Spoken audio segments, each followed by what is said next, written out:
خطرناکه چوڑیل د یو وخت خبره ده یو کلي ته یوه چوڑیل راغلی وي. هغه چوڑیل ډېره زیاته خطرناکه وي او د کلي خلک یې بیا مړه کړي. دغه چوڑیل به چې کلي ته راغله نو همیشه به یې له ځان سره یو کس پورته کړ او له ځان سره به یې روان کړی و. سپین ږیرې سړیه، ستا په زوی باندې ما قرض پیسې دي، قرض پیسې. که نن یې راته د قرض پیسې رانه کړې نو ستا د کور ټول سامان به زه د باندې راوباسمه، د باندې به یې غورځومه او ستا په کور باندې به زه قبضه کومه تر څو چې هغه پیسې ماته نه یې راکړي. زما ستا له زوی سره ډېرې پیسې دي، ما درته ستا زوی هغه قرض پیسې بېرته راکړي. یا زویه، زما زوی خو اوس کور کې نشته او نم زما سره یوه روپۍ شته. زه ډېر زیات غریب سړی یم، زه به تاسو ته پیسې څنګه درکړمه؟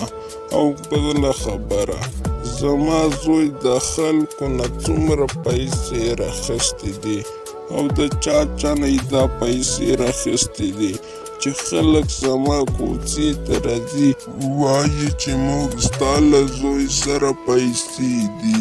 زما زوی له چا نه پیسې راخیستې دي.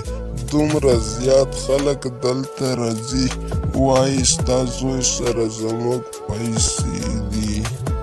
دغه دواړه سړي بیا واپس له دې ځای نه لاړ شي. یا زویه، اسلامي او دلبر جان راغلي وو.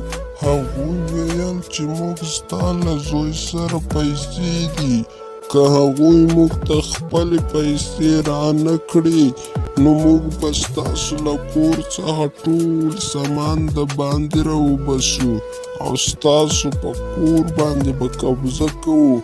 ته داسې وکړه، چېرته بازار ته لاړ شه او څه کار روزګار کوه تر څو د دوی پیسې بیرته ورکړې.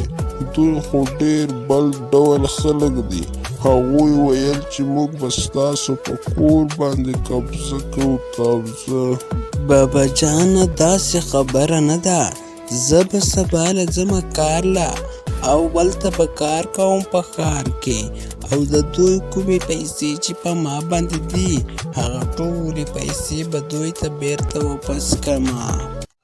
ګرانو دوستانو، که تاسې دغسې کارتوني ویډیوګانې لیدل غواړئ نو هیله ده چې زموږ یوټیوب چینل در سره سبسکرایب کړئ او په څنګ کې د بیل نشان باندې کلیک وکړئ چې تر څو زموږ هر نوې ویډیو تر ټولو تر مخه تر تاسو در ورسیږي. له لیدلو مو ډیره زیاته مننه.